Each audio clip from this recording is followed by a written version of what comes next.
To begin with equipment and patient preparation, we start by evaluating the indication for an ABG. Indications would be to evaluate the ventilatory adequacy, such as the CO2, the acid base, which is the pH, and the oxygen. And then we'll review the chart for any significant data and contraindications, such as high doses of warfarin, heparin, aspirin, or streptokinase, if they have a negative Allen's test, if they have a vascular graft or shunt. Complications involving ABGs are infection, hematoma, hemorrhage, trauma to the vessel, pain.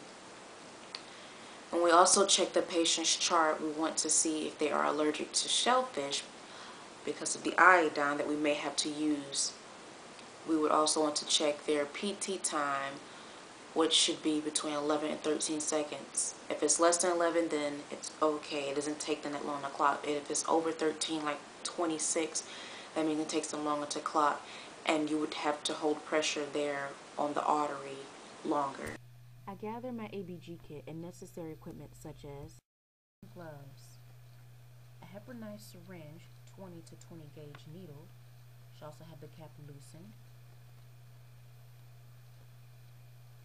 Gauze, alcohol and or iodine, and of course a biohazard bag in which the patient's label will go right across the top. I apply 3 or more milliliters of alcohol hand-based rub to my hands. I also introduce myself to the patient, stating my name, the department I'm with, and as well as confirming the patient's identification. I also explain the purpose of the procedure, including the risks and safety precautions. A modified Allen's test is performed to evaluate collateral circulation to the hand by testing the patency of the ulnar and radial artery. Start by occluding the patient's ulnar and radial artery as the patient opens and closes their hands.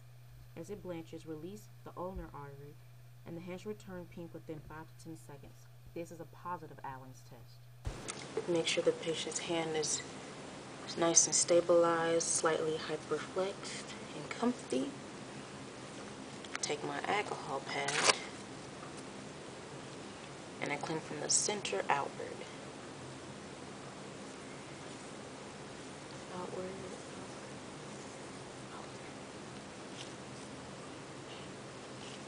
Rest in the hand, and I begin to feel for a pulse.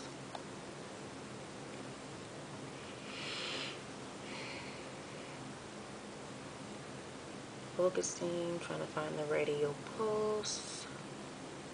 After I've found it, I take my heparinized needle with the bevel up and hold it at a 45-degree angle, not 90.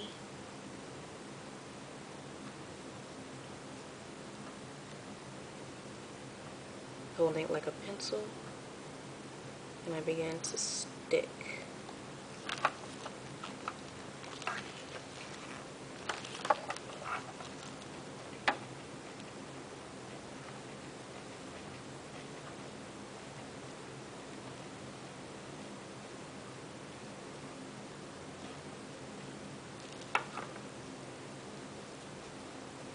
Take my gauze.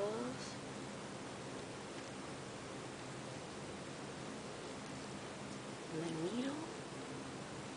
I have quite a few air bubbles in there. I'm gonna pull that down with my pinky.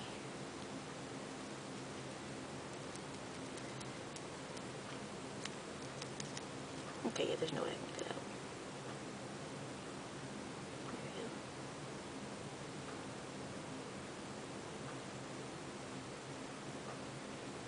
And I take this and I scoop.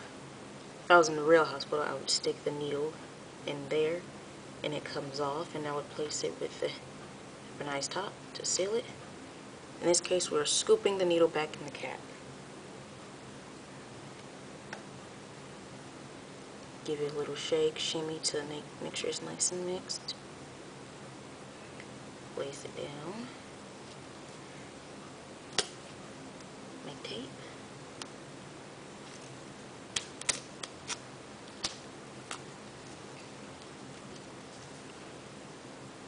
and they're good to go. Take my biohazard bag, which would have a label. My needle would also have a label. Place it in the bag, nice and sealed. Off to analyze. 3 non-invasive alternatives to ABGs are pulse oximetry, capnography,